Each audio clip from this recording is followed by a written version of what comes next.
Assalamualaikum warahmatullahi wabarakatuh. Hai, saya Eva Nursila Damansyah dengan NPM 2101005 Prodi Manajemen 2A. Saya mahasiswa aktif di Sekolah Tinggi Ilmu Ekonomi Latifah Mubarokiyah, dan video ini saya tujukan untuk memenuhi salah satu tugas mata kuliah Pendidikan Anti Korupsi. Di sini saya akan menjelaskan sedikit tentang korupsi dan hancurnya keadaban bangsa.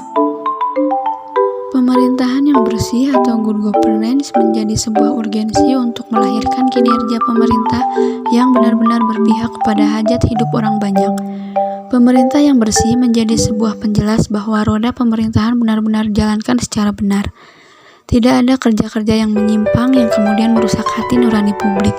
Pemerintahan yang bersih sesungguhnya merupakan sebuah potret bahwa sesungguhnya agenda pembangunan yang bersentuhan dengan kepentingan publik kemudian sudah ditunaikan dengan sedemikian konkret dan praksis. TAP MPR nomor 11 /1998 yang dihasilkan pada era reformasi 1998 sudah sangat jelas berbunyi, penyelenggara negara yang bersih dan bebas korupsi, kolusi, dan nepotisme atau KKN. Persoalannya adalah kini pemerintahan saat ini bukan bebas dari korupsi dan lain sejenisnya.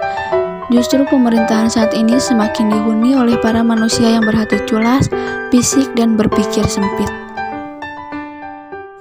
Dengan kata lain, para kepala daerah mempromosikan sejumlah pegawai negeri sipil atau PNS yang sebelumnya menjadi terpidana korupsi. Sebut saja Ajirwan, mantan terpidana korupsi pelepasan hutang lindung di Bintan, yang dipromosikan menjadi Kepala Dinas Kelautan dan Perikanan Provinsi Kepulauan Riau oleh Gubernur Kepulauan Riau.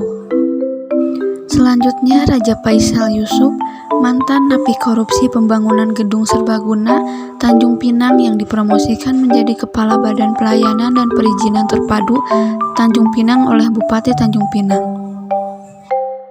Dalam The History of Manner, Elias berusaha mendefinisikan konsep peradaban dan menguraikan bagaimana sesungguhnya asal-muasal sosial peradaban itu dalam sejarah Eropa di abad-abad pertengahan. Untuk mendeskripsikan konsep peradaban, ia kemudian berbicara tentang kemajuan teknologi, tipe-tipe watak manusia, perkembangan ilmu pengetahuan, gagasan, dan kebiasaan sosial masyarakat. Stephen Meynell kemudian menambahkan penjelasan apa itu perubahan, dan dia mencoba menggambarkannya. Menjadi beradab adalah menjadi santun dan berakhlak baik dan peduli pada orang lain, bersih dan sopan dan higienis dalam kebiasaan pribadi dan sebagainya.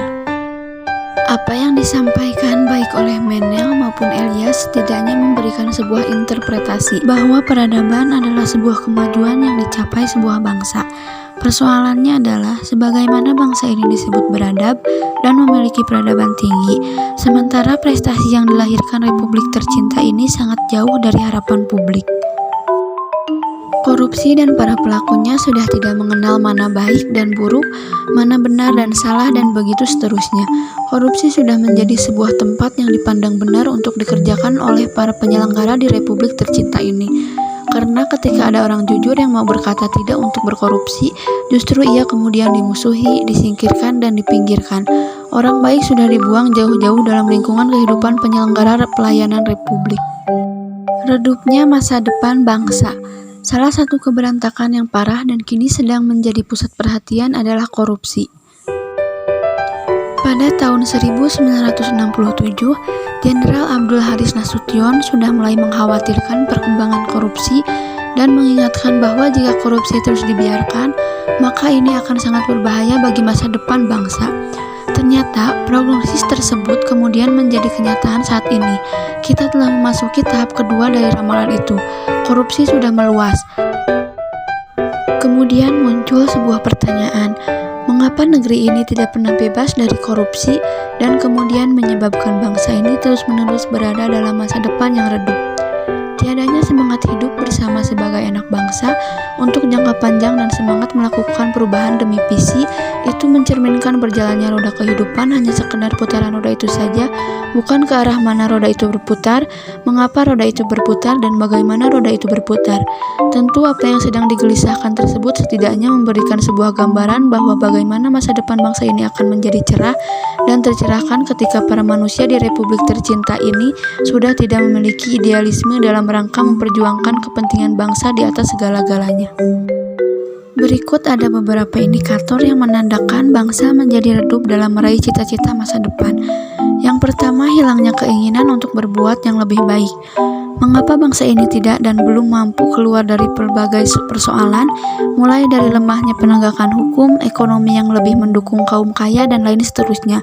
Ini kemudian berjalin kelindan dengan hilangnya keinginan untuk berbuat yang lebih baik. Yang kedua, pragmatisme dan primordialisme. Bangsa yang kian susah berlari kencang untuk mencapai harapan yang lebih baik adalah karena para pemimpinnya sudah sangat pragmatis dan primordial. Segala hal yang harus kita dilakukannya selalu menggunakan pendekatan untung rugi. Yang ketiga, kerja tanpa visi. Ketika penyelenggara publik bekerja tanpa visi, jangan berpikir dengan harapan tinggi agar ada sebuah perbaikan bagi peningkatan kualitas hidup rakyat. Kerja tanpa visi bermakna bahwa mereka bekerja sebenarnya bukan untuk melayani rakyat, memberikan sebuah cahaya penerang bagi perjalanan rakyat, memberikan pedoman hidup bagi rakyatnya. Mereka juga bekerja bukan atas nama panggilan nurani paling dalam. Mereka melakukan sesuatu bukan karena memberikan kemanfaatan bagi semua, melainkan mencari penghidupan bagi diri dan golongannya. Kemiskinan struktural. Kemiskinan di Republik tercinta ini berada dalam kondisi akut dan mengkhawatirkan. Berdasarkan basis perhitungan internasional, sekitar separuh dari total populasi masuk dalam kategori miskin. 8% dari populasi kemudian masuk dalam kemiskinan ekstrim. Masih menurut garis kemiskinan internasional, yakni $2 Amerika Serikat paritas daya beli atau purchasing power parity atau PPP per jiwa per hari, ada 110 juta jiwa lebih atau sekitar setengah dari populasi yang hidup tidak layak. Sedangkan menurut garis kemiskinan internasional $1 Amerika Serikat PPP per jiwa per hari, tingkat kemiskinan ekstrim yang bersifat akut ini adalah sekitar 7% dari penduduk atau sekitar 15 juta jiwa. Negara menghadirkan dirinya sebagai pemusnah massal bagi kehidupan rakyat. Sudah tidak ada lagi komitmen dan kehendak politik yang tinggi demi memperjuangkan nasib rakyat yang masih berselimut lumpur kemiskinan antah barantah. Sudah tidak memiliki niatan politik yang tulus dan terbuka agar mampu memberikan dedikasi terbaik bagi rakyat. Bahkan, sudah menutup mata dan telinga dengan sedemikian rapat terhadap berbagai kenyataan pahit yang sedang dialami rakyatnya.